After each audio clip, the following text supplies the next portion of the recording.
pour le Sénégal également, que les Sénégalais puissent se mobiliser pour une grande issue de la journée.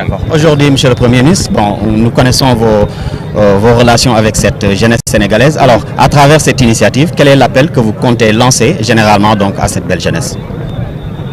Oui, peut-être réitérer cet appel parce que nous l'avons toujours appelé, nous l'avons toujours lancé avec un niveau d'écoute et de réponse très satisfaisant.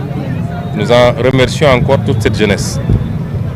La relation de confiance que nous avons nouée avec cette jeunesse n'est pas une relation fondée sur la duperie. À chaque fois qu'on s'adresse à cette jeunesse, nous nous adressons à nous-mêmes. Nous nous adressons à nos propres enfants, à nos propres petits frères et nous nourrissons une affection sans borne à cette jeunesse. Et si on se bat, ce n'est pas pour nous, c'est pour cette jeunesse. Et nous avons promis à cette jeunesse de libérer le Sénégal, de mettre le Sénégal sur les rails, d'en faire un pays qui fonctionne à l'endroit, comme tous les pays dignes de ce nom. Nous sommes en train d'œuvrer, d'arrache-pied, à commencer par son Excellence le Président de la République, moi-même, tout le gouvernement, toutes les administrations, et tous les jours, nous sommes en train, du matin à tard le soir, à commencer à mettre les fondamentaux qui nous permettent d'honorer cette promesse. C'est une question d'honneur. Cette promesse, je peux leur garantir que nous allons l'honorer. Nous allons la satisfaire à 100% s'il plaît à Dieu. Je ne vois pas, en dehors du Seigneur, je ne vois pas qui pourrait nous entraver au point de nous empêcher d'honorer cette promesse. Elle sera largement honorée. Mais j'ai donné tout à l'heure un exemple, l'arbre que nous venons de planter. C'est un manguier, il est là. On l'a planté aujourd'hui. Aucun habitant de Padoua ne viendra essayer de cueillir un fruit aujourd'hui. Parce que ça ne marche pas comme ça. Mais nous sommes convaincus que d'ici quelques mois, s'il plaît à Dieu, cet arbre va produire des fruits. Parce que nous avons mis ce qu'il fallait. Nous avons creusé un trou adapté. Nous y avons mis de l'humus et tout ce qu'il fallait. Nous avons planté l'arbre là où il fallait. Nous avons remis du sable et nous avons mis les premiers gouttes d'eau aujourd'hui. Et tous les jours, ce geste va être perpétué. Et nous savons que si ça se fait comme ça, il n'y a rien qui puisse empêcher que d'ici quelques mois, les gens puissent commencer à récolter les fruits. Construire un État ou reconstruire un État obéit exactement à la même logique. Aujourd'hui, nous avons trouvé un État en ruine. Et les Sénégalais en sauront quelque chose dans les jours à venir. Je l'ai dit l'autre jour. Nous dirons aux Sénégalais ce qui se passe. Notre silence ne doit pas être interprété en autre chose qu'un travail méthodique et sérieux de dressage de l'état des lieux. Et quand on aura fini, pour ne pas dire qu'on a quasiment fini, nous dirons aux Sénégalais, de manière transparente, voilà ce qu'on vous a caché, voilà la situation du pays. Et toutes les conséquences qui vont avec vont être tirées. Mais il est important que cet exercice soit fait.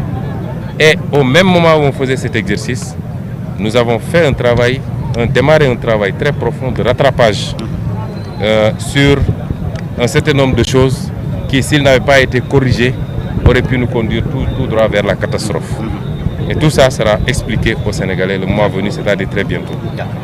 Et au même moment, nous avons travaillé à jeter les bases des fondamentaux qui nous permettent, sur le plan de la bonne gouvernance, sur le plan de la réduction du train de vie de l'État, sur le plan des mesures à prendre pour commencer à soulager les Sénégalais par rapport au coût de la vie. Et ce ne sont que des mesures, les premières mesures, comme l'a dit M. le Président de la République.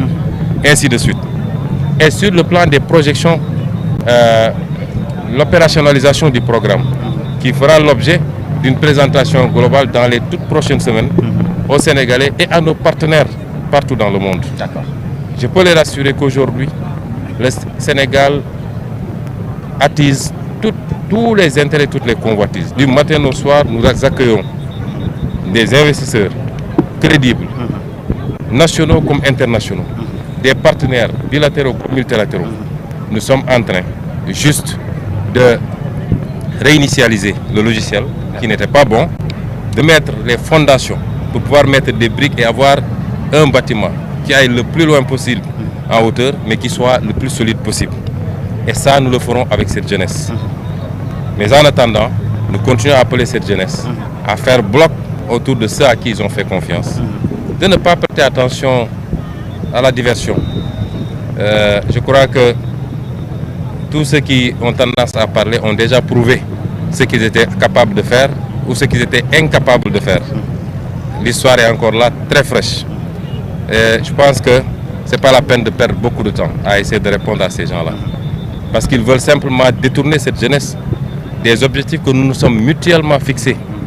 Nous avons, avec cette jeunesse-là, pendant 10 ans, méthodiquement construit un projet, un programme, et nous sommes fixés un cap. Je veux dire à ces jeunes de rester focus, concentrés sur ce cap, de faire bloc derrière les leaders qu'ils ont mis au pouvoir, qui ne sont pas au pouvoir pour en jouir. Nous ne voulons absolument rien venant du pouvoir.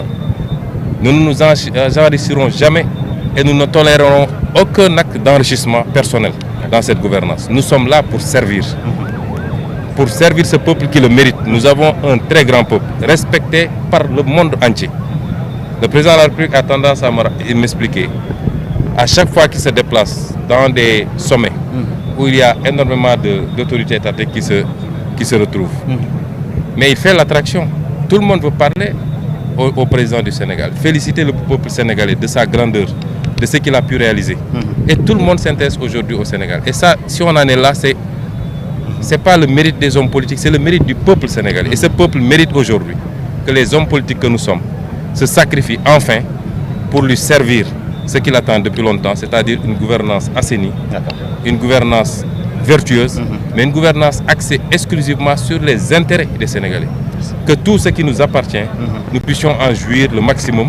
Et une fois qu'on parvient à en jouir, que ça fasse l'objet d'une redistribution équitable qui permette de faire éclore le potentiel et les talents, mais de soulager les populations par la réduction du chômage et par la création de l'emploi. Et nous nous évertuons quotidiennement à œuvrer dans ce sens-là. Merci beaucoup. C'est moi qui vous remercie. Monsieur le Premier ministre. Monsieur le Premier ministre. Monsieur le Premier ministre. Monsieur le Premier ministre. Le micro. Monsieur le Premier ministre. Le micro. Voilà, c'est ça. Merci beaucoup, Aram.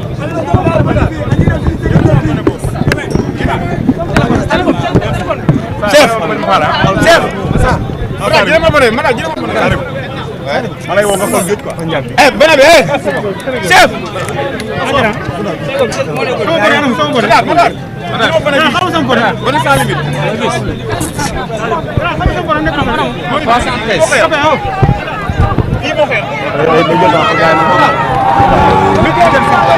ànd ak kilifa administratif yëpp, monsieur le gouverneur, le préfet, le sous-préfet.